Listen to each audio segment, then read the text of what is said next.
If you have a smart speaker, you have access to the entire world of NPR and St. Louis Public Radio. All the latest news and all the captivating stories. Activate our voices with yours by telling your smart speaker to play St. Louis Public Radio. From St. Louis Public Radio. This is Politically Speaking. Hi, everybody. This is Jason Rosenbaum, a political correspondent with St. Louis Public Radio. Earlier this month brought a bit of a shock to the Missouri political world. U.S. Representative Blaine Luetkemeyer announced he wouldn't run for re-election. The Republican from St. Elizabeth has been a fixture on the state's political scene since the late 1990s. He was first a state lawmaker, then he was state tourism director, and he became a member of Congress in 2009. And his election to that post was a wild one. Notably, it was during the financial crisis, and Luetkemeyer has always been focused on issues affecting the banking and financial services industry. That 2008 primary field also featured brutal attacks and gaffes, including two candidates saying that their favorite founding fathers were Abraham Lincoln and Ronald Reagan. But I digress. While Luetkemeyer has made no secret of his disgust with GOP infighting over the past year, he told me that the perennial dysfunction is not the reason he's stepping aside. I'm going to be 72 years old in May, and, my health is good. And so people ask me about, if my health is bad, the reason I'm retiring, I say, no, my health is good. That's why I'm retiring, because I could enjoy retirement. At 72, you think about life a little bit differently. If I would be service chair, which, quite frankly, the stars were lining up for that to take place. So not that we had it all in the bag or anything, but I was no doubt the leading candidate. The political regs around here, they believed that was going to happen as well. So I don't know. I mean, we had a good shot, let's put it that way. But that's not what drives me. I think being a father, grandfather, a husband, those are the most important jobs I'll ever have. That's why I got into politics later in life. And at this point, at 72, the time was right for me to step aside. And my mother, and there was Parkinson's disease on my mother's side, and we wound up her going in a nursing home when she was 77, and my grandfather died. Her dad died when he was 73, I believe. So, you begin to think about life a little differently once you cross that 70 barrier, and it just seemed like it was the right time to step aside, to finish this year strong, and be able to enjoy the kids and grandkids for whatever, whether it's 2 years or 20 years left, who knows? But we had talked before, I think it was a month or two ago, about during the speaker melodrama, and I could tell that you were outwardly frustrated by what's going on. Now, I've seen other interviews, and you've said that didn't play a role in your decision, but I can't imagine that the last year or two has been particularly enjoyable with all the turmoil in the GOP caucus. Is that fair to say, or have you been having just a great time voting on 700 different speakers over the last year? That's our process, Jason. And I've never, I've served in Missouri in the House, and I've served in D.C. here in the House. And, the Founding Fathers didn't decide an easy process. It's a messy process, very inefficient, very ineffective. And I knew that going in. And so what you're seeing now play out on C-SPAN and on social media is what's been going on for years. Maybe not quite at this level, but it's been going on like this all along. I mean, I can remember some of the debates we had early on when I got here. I mean, I can remember when Tom DeLay was around, and Dennis Hastert, and the post office scandal. And I remember whenever Boehner tried to unseat Newt Gingrich. I mean, those are all things that happen in the House here as well. So to think that there's never been any turmoil, that everything is hunky-dory all the time, just doesn't depict what really goes on here. This is the House is a melting pot of people from all over the country who come in with all sorts of ideas and different groups of people to represent. And it hasn't been as much fun probably, but this job wasn't supposed to be fun. It's supposed to be a job. We're supposed to be able to help people and direct policy. And so we have some folks right now that don't like to work hard and direct policy. All they want to do is throw rocks. And so They're not really Republicans, by the way, but that's another issue for another day. But no, I to walk away from what I had set up, the financial services chairmanship, I've got probably the best staff I've ever had. I've got my campaign account is flush with cash. I mean, I could run a campaign and not have to raise another dollar. But I'm walking away from all that because I think it's in my best interest for my own personal health and enjoyment of my retirement years to be able to do that. I mean, I'd really, everybody thinks it's what goes on around here, but that's been going on for a long time, and we've been putting up that for 16 years. So to put up with another 2 or 3 terms is not going to be a big deal.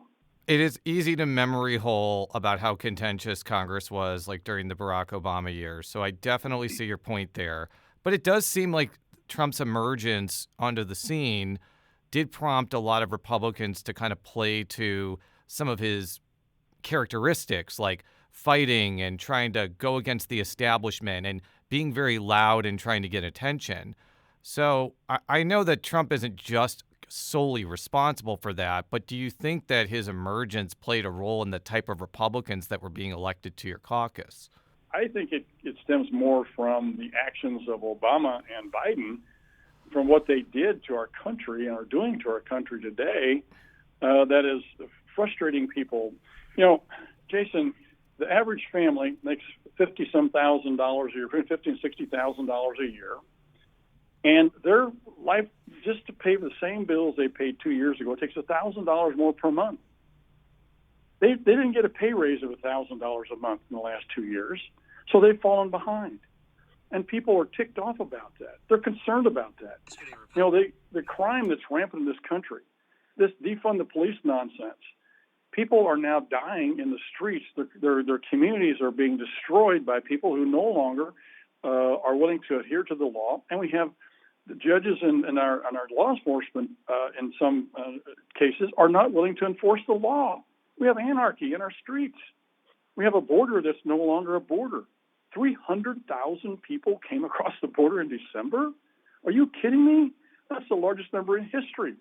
Other than somebody like the Mexicans, I guess, years ago when they invaded our country, they didn't have 300,000 people doing it then.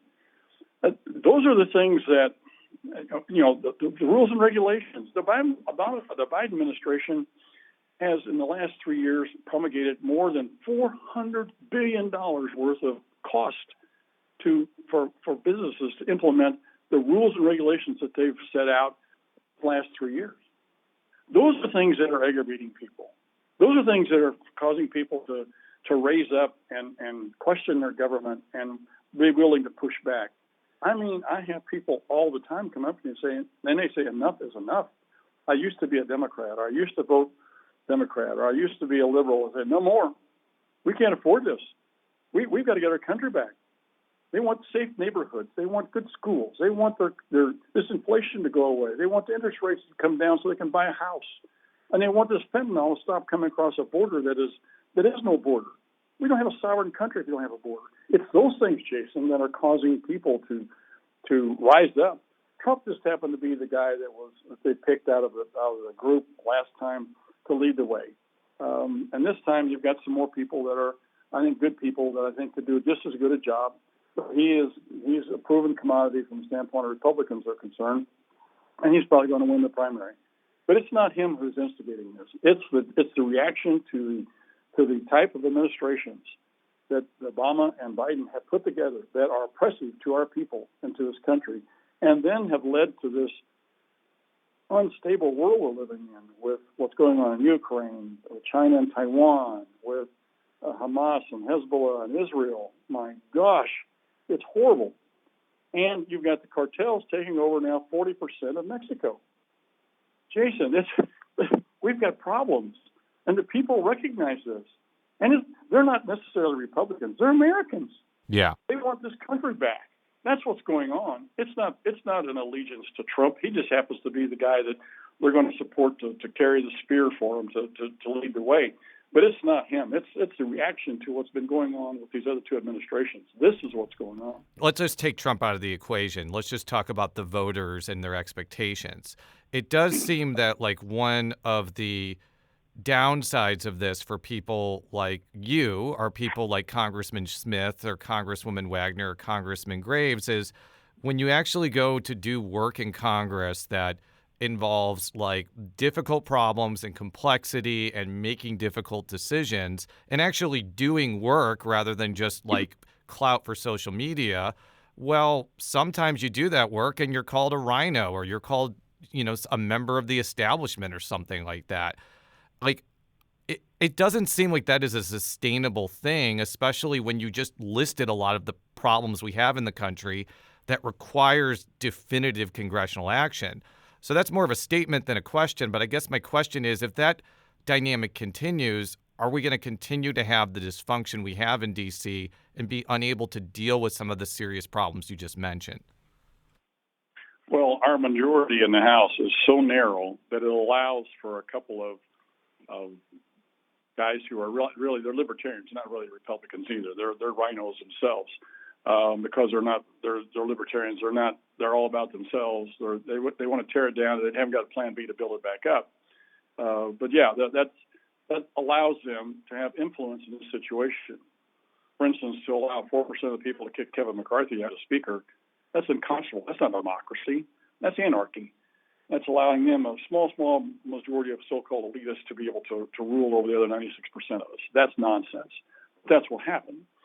So it's not, I think the American people, as I talk to them in my district, and I come home every weekend, and I spent the whole Christmas vacation around home and around doing some traveling around the district. They're beginning to see that these people are all about throwing rocks, not about solving problems, and they're not happy about it. They're starting to look at them as more of part of the problem than they are as the solution. So while Trump came in and actually solved problems, these guys are not. They're just adding to the heap of problems that we have by not being willing to work on them in a constructive way. This is not the way Trump operates. I mean, I served in 4 years under Trump under the Trump administration. He came in and he tried to solve problems. He had ideas that were different, yes, and he implemented things that were not necessarily in what the Democrats and the liberals wanted, but he did it in a way that actually solved problems. And these guys don't want to do that. It's their way of the highway. And Trump was somebody who actually sat down and tried to work through it and compromise from time to time on issues to try and get something done. And these guys will never do that. So to correlate them with Trump is just, it doesn't work in my book.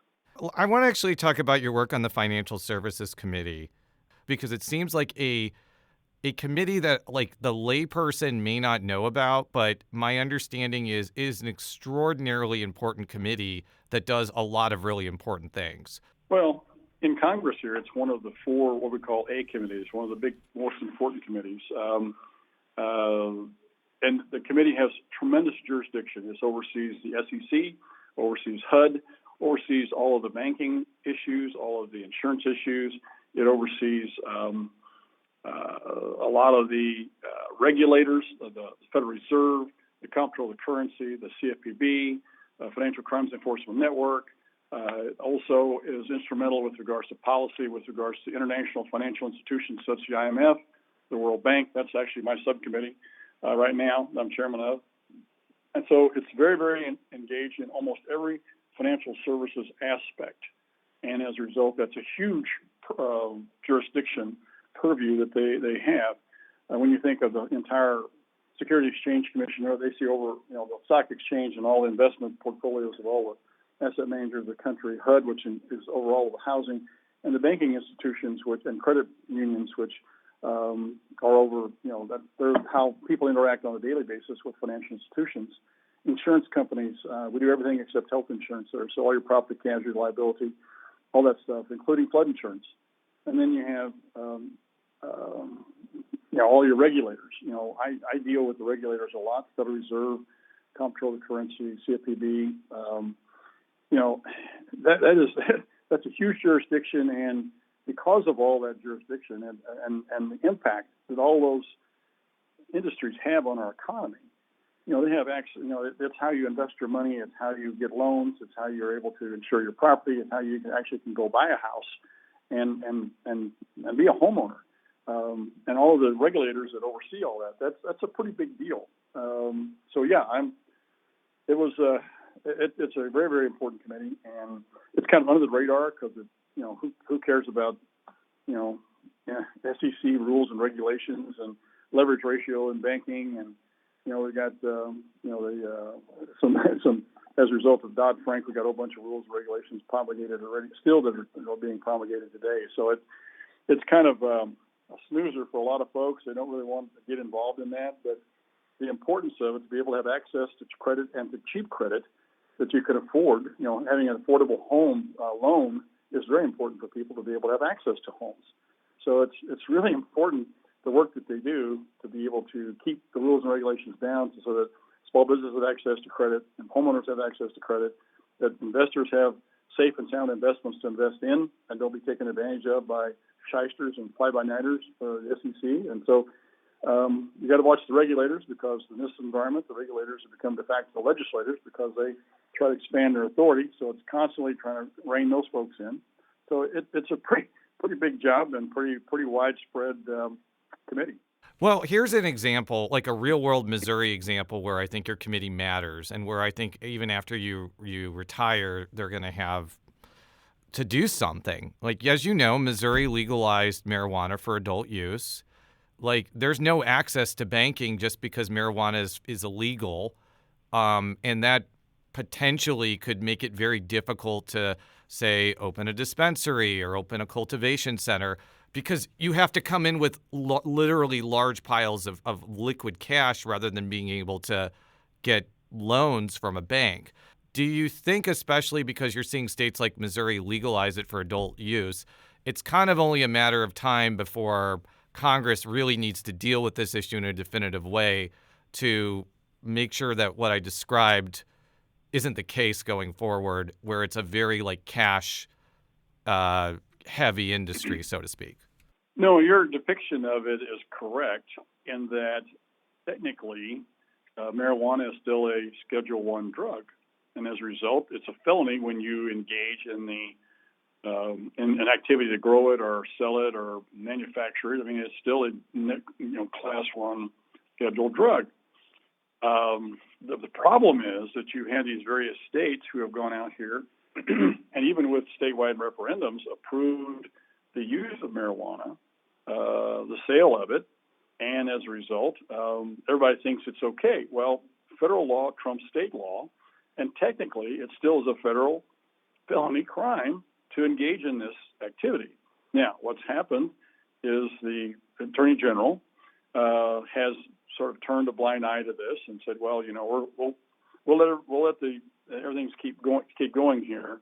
In the meantime, let's work on it, try and figure out if we can get this to a point where it will actually be legal and people can actually indulge in a safe way of being involved in this business.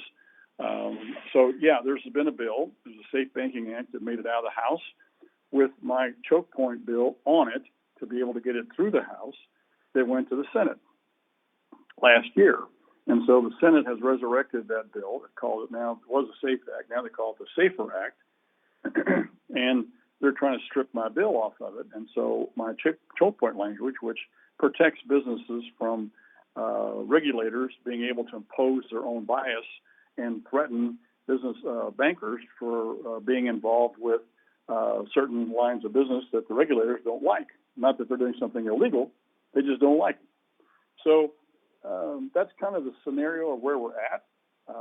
So the Senate is trying to work on the bill. I'm working with them to clean up the language to be able to allow it to happen. But I'm going to tell you, I haven't talked to an attorney yet that says that this is going to solve the problem, because what's going to happen is you're going to wind up, if they pass this bill, you're going to have a federal law in direct conflict with another federal law.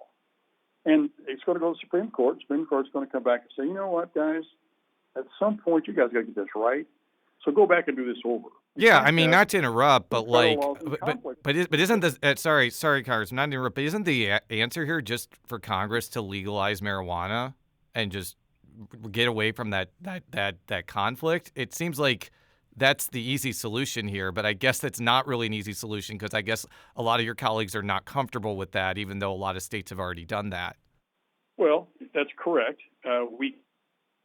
And there have been efforts to try and deschedule it. And when that happens, the bill gets Christmas treed, and where they had a whole bunch of stuff to it, and it never goes anywhere.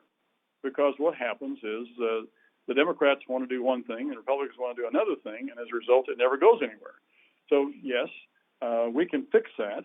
The other way is for the scientific community to be able to give us some research that shows how to better structure a bill that would allow for instance, let's say you want to have it just for medicinal purposes and be able to have certain level of THCs and certain level of other chemicals in there that would be something that could be prescribed by a doctor. That research has not been completed yet. It's been started now, finally, but it has not been completed. So therefore, we don't have an FDA-approved research paper that shows how we can structure a bill to allow the safe usage of it for medicinal purposes. So technically, again, it's still a federal crime to mess with this stuff, even though even if you get caught with it today, most people look the other way. Most law enforcement agents look the other way, and our Attorney General will not do anything. Doesn't mean that's still not there on the books, and you can get somebody out there that could be kind of froggy and actually prosecute somebody at some time with this. So it needs to be resolved. You're right. One way is legislatively, which is very difficult, but it could be done.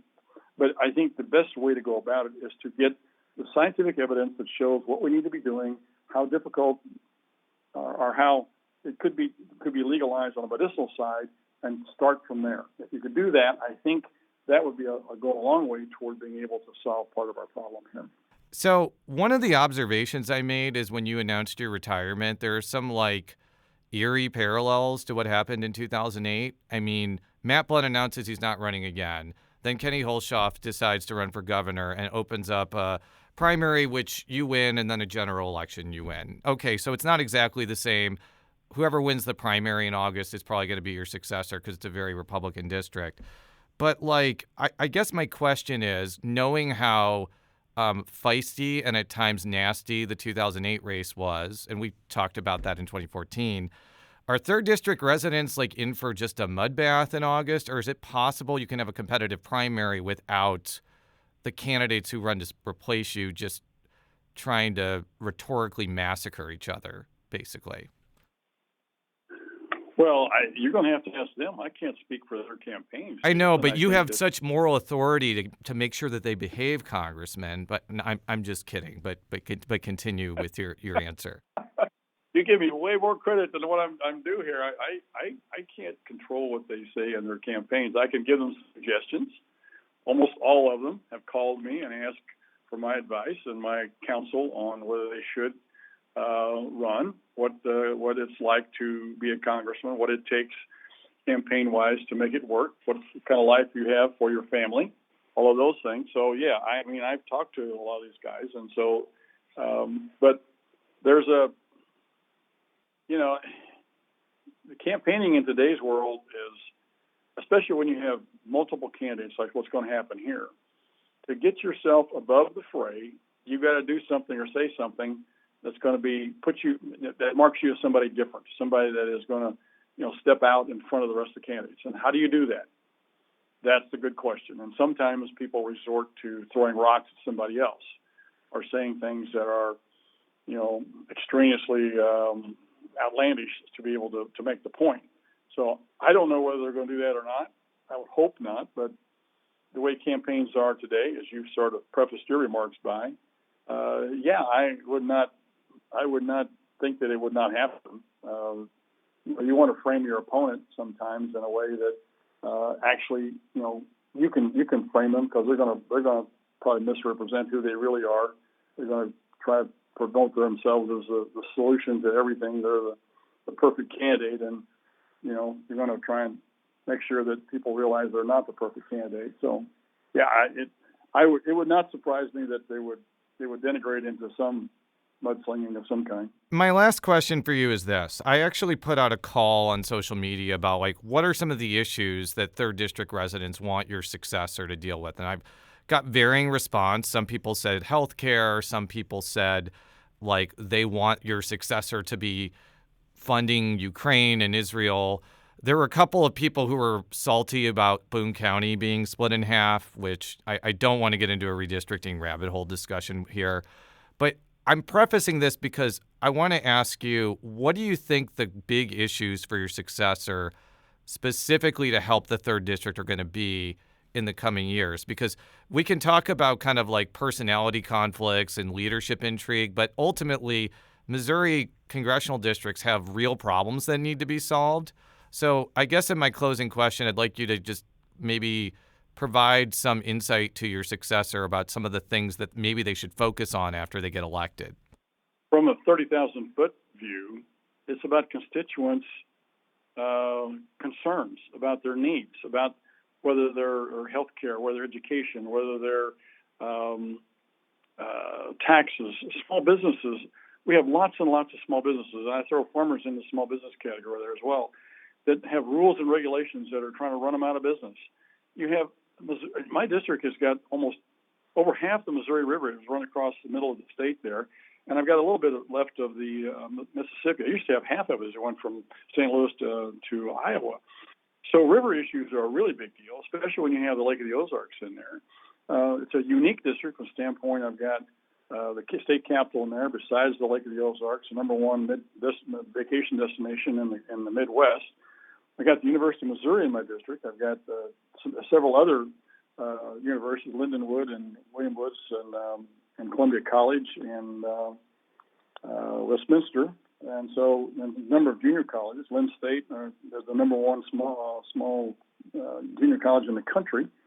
So I mean, it's just it's a very diverse district. Stretches from the suburbs, which has got a different set of problems there in St. Charles versus the rest of the district, which is fairly rural. Got a lot of farming in it, small businesses, small towns. So individual issues, I think, boil down to individual people and individual communities. I mean, I've got some communities as we're going through the process here that had sewer problems. They needed to put new sewer systems, and EPA was going to come in and shut the whole system down for a community. And we had one of them like that. And they came to us and said, hey, we can't do this. They're wanting us to spend $13 million on a new sewer system that we just upgraded 5 years ago for $5 million, and haven't got that paid off yet. We need some help. You got, I mean, I can sit here and start talking all up and down the line. I mean, when you start talking about constituent services, just being able to listen to a veteran. I got one person, all they do is veterans issues. That's it. Whole job is just taking care of veterans. There's that many problems that we deal with every day that would take up her time with regards to veterans issues.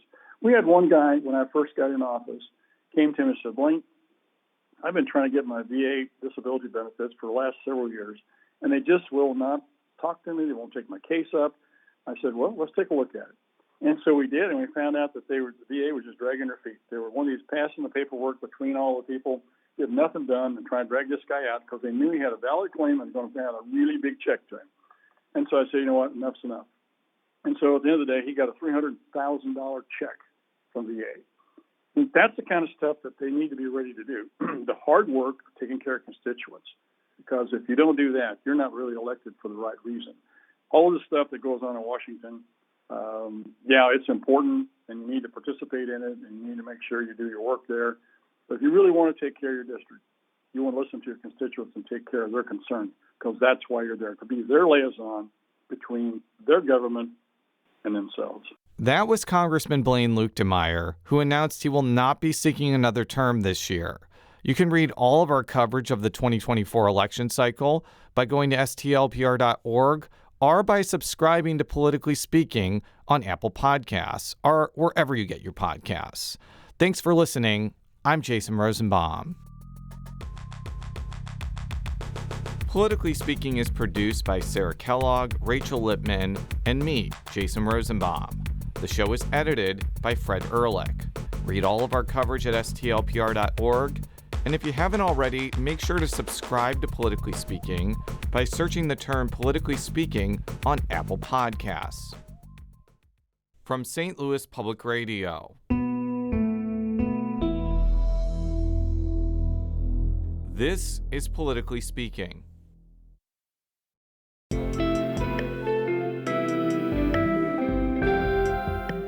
The Gateway brings you the day's news each weekday from around the St. Louis region and the state capitals in Jefferson City. Our schools are accredited.